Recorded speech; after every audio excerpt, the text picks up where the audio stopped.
Hello, Waterway Church. Today it is March 18th, about 2 o'clock in the afternoon. I'm sitting here in my office at Waterway with Tony Murrin. Tony is the pastor at Mt Vernon Christian Church. When did you start there, Tony? Close to the beginning of September. Back in September, so a lot of you have not met him yet, but we've been meeting with a group of other guys on Tuesday morning and talking about life in the church. Yeah, absolutely. And I'll say the same thing. Hi to Mount Vernon. This is Pastor Tony, and I'm here with Pastor Jesse from Waterway, and we just have some things I'd like to share with you today, and I think some things that would be really beneficial and then hopefully, Lord willing, encouraging to you as well. Yeah, and neither of us really knows how to talk on a camera, so if things are odd or strange or distracting, our apologies right now. But Tony, what have you guys been doing at Mount Vernon to kind of deal with this whole coronavirus thing, people being at home? Have you guys found any amazing practices to help you be the church, even though we can't all be together? Yeah, so last week we actually ended up canceling services, as I think you guys did too, and I know you guys did too, and we did kind of church online. Okay. And kind of had a recorded sermon and a prayer sheet and some other things that helped us to be able to worship together even though we weren't actually physically together. Yeah. It was really cool. It was really encouraging to me because it really showed that the church and the people at Mount Vernon, I think we actually saw this with the church at large in the area, where we're just wanted to be a part and wanted to worship together even though we couldn't make it to church on Sunday morning. Right. And so we did do that. The elders are actually meeting tonight to kind of talk about the future moving forward and what that looks like. And so there aren't any definitive decisions made, about next week yet and things like that. But another thing that we have done and just kind of started was offering to go shopping for some of our higher risk people. Yeah, this was a really good idea. And it wasn't my idea. I saw it somewhere else. But we're for those who might be considered higher risk or have to stay home, we are offering. There are a couple people that have volunteered to go out and kind of do their shopping for them if they would be interested in or in need of kind of help with that. Go get their groceries or pick up whatever they need, huh? It would be, yep, absolutely. And so that's a good idea. Looking and considering that as well and seeing kind of what we can do. All right. And so you're probably going to cancel services for this week for the 22nd or still figuring it out? I think, it's still kind of figuring that out. We'll Okay. have to see what the Lord leads and what the elders decide tonight.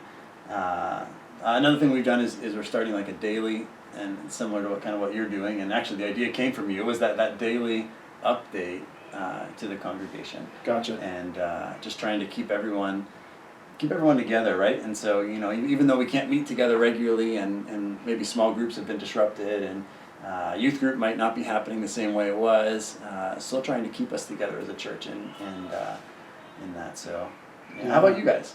We're doing some of the same things that you are. I think we're going to steal your idea and probably have some folks offer to do some shopping for others. Yeah. That's a great idea. We will most likely, we have an elders meeting tomorrow morning, on Thursday morning, so we'll talk about this there too. But we will most likely cancel services this week. Yeah. We were going to have an open house this week in the afternoon as well as a meal at church. Those things are really geared for people outside the church to come in. Sure. And since they're probably not going to want to do that, we're going to postpone all that stuff. But we've been just trying to keep in touch. I'm amazed at how many tools we do have to stay in touch with each other, even though we're not together. Absolutely. So much stuff with FaceTime and phone calls and emails and video services. We can even, order groceries and order stuff online, and Amazon is still working as far as I know. Mm-hmm. So really for us, it's just been trying to utilize as many tools as we can to stay together. Yep. And for us, we're trying not to plan too far ahead. We're just trying to deal with it a couple days at a time. Yep. Stay flexible, stay calm, Yep. and see what happens. But it's really just a lot to think about. And I feel like right now we're just really scrambling to do some of the basics, just keeping up with people and doing some videos like this, every other day or so, just to remind ourselves that, things are still happening even if the world is kind of on pause. Absolutely. Yeah. I don't know what you think, but I actually felt like it was actually more work trying to get a recorded everything together than it is to actually meet together on Sunday morning and figure all that out, just because it's so, at least for us, it was the first time, so it was very new and kind of putting all that together. But utilizing those tools. I mean, that's so key, because we have been blessed with ways to communicate beyond what was imaginable 20 years ago. And while we can't put our arms around each other and aren't supposed to shake hands, we can still worship together, right. Through a recorded video or a live stream, or just praise God that way.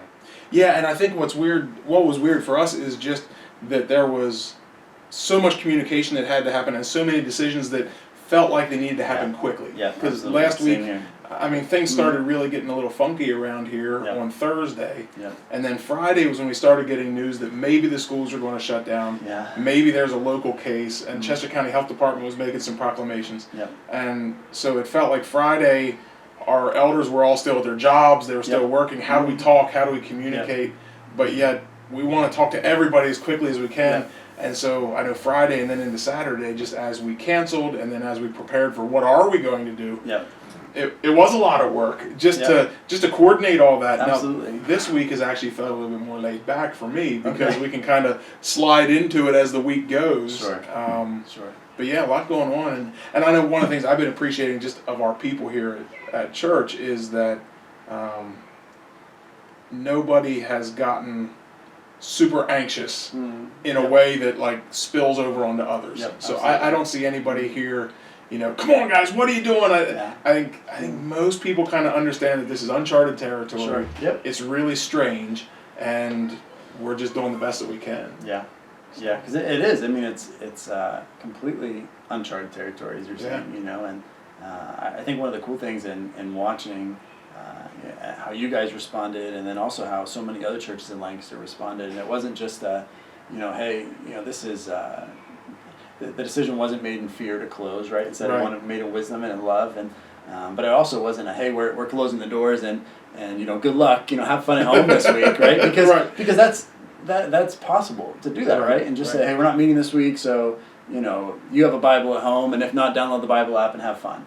Instead it was, no, hey, we're going to be intentional, and we're going to worship together, because there's a community of faith. We had talked this week at Mount Vernon about what the phrase, the communion of saints. And that we're all one, and we can worship together even though we're not standing together. And so even if at Mount Vernon we don't meet this next week or the week after that, and we can still worship together. And just looks a little different, feels a little different. Nobody has shut the church down. Absolutely. The gates of hell are not prevailing over us. Absolutely. I told people on Sunday that the church we are the church. It's not the building, and it's pretty awesome to have a building to be able to get together and to be able to get together in a big group. It still feels better to get together personally than it does connecting via videos and technology. But we can still do this, and I think that's an important thing to keep in mind. We're just being shaken out of the routines that we're accustomed to. Absolutely, yeah, and it's I think it will make us even more appreciative when we're actually able to gather when that day comes again, and just thinking through how much of rejoicing, even if that Sunday was this coming Sunday, which was the next one we all got to meet together, and the CDC said don't worry about handshaking anymore and stuff. Right. And just imagine the hugs and the joy and the excitement that's going to exist on that Sunday. And that day is coming. We don't know when, but that day is coming. So excited about that for sure. Well, Mount Vernon, you guys know that we at Media and now Waterway, in the last month we moved our facilities from Media Mennonite Church to now we're here on Waterway Road. We're called Waterway Church. You've been praying for us. Thank you. Thank you for that support. I would ask for you guys to continue to pray for us as we wrestle with the same questions that you do. How can we connect? How can we look after each other? How can we continue to be the church? Tony, how can we at Waterway be praying for you guys? Yeah, I think that very similar to what you had mentioned. Just how do we stay connected, and how do we still be the light into the world, right? When our doors are closed, and people are staying home, and what does that look like for us? And just clarity on that, and clarity for decision making, I think, is a big one too. And I think in one way this will encourage us to expand our online type of ministries. Yeah. And but ready or not. That's right, ready or not. But just for continued wisdom and for strength and courage to be the church when things might be scary and intimidating for people, that we would still be the church and still share the love of Christ and still be willing to share the gospel through all this. Because I really do think that through situations like this, people's hearts are softened. Yeah. And it's a great opportunity for us to plant seeds and to just really be the light. So yeah, I amen. appreciate that very much. All right. Well, Waterway Church, good to see you. Yeah, same Mount Vernon, and for those in Mount Vernon, we'll see you tomorrow again. And let me just say this as we kind of end. Pastor Jesse and I meeting together was very intentional. It wasn't just like hey, let's get together and make a video. I feel very uncomfortable being in front of a camera, but it's the whole point of it is this to remind us that we're not alone. Right. That we're still the church. The church is still working, as you've said. It's still moving, and God's still working in a great way. And it's not. I think in times like this, it reminds us even in an even greater way that the church isn't Mount Vernon. It's not Waterway. The church is the body of Jesus Christ. And even though we worship at different addresses, we're still one family and under one Lord. And hope it encourages you in that. So, amen. Sounds good. All right. All right.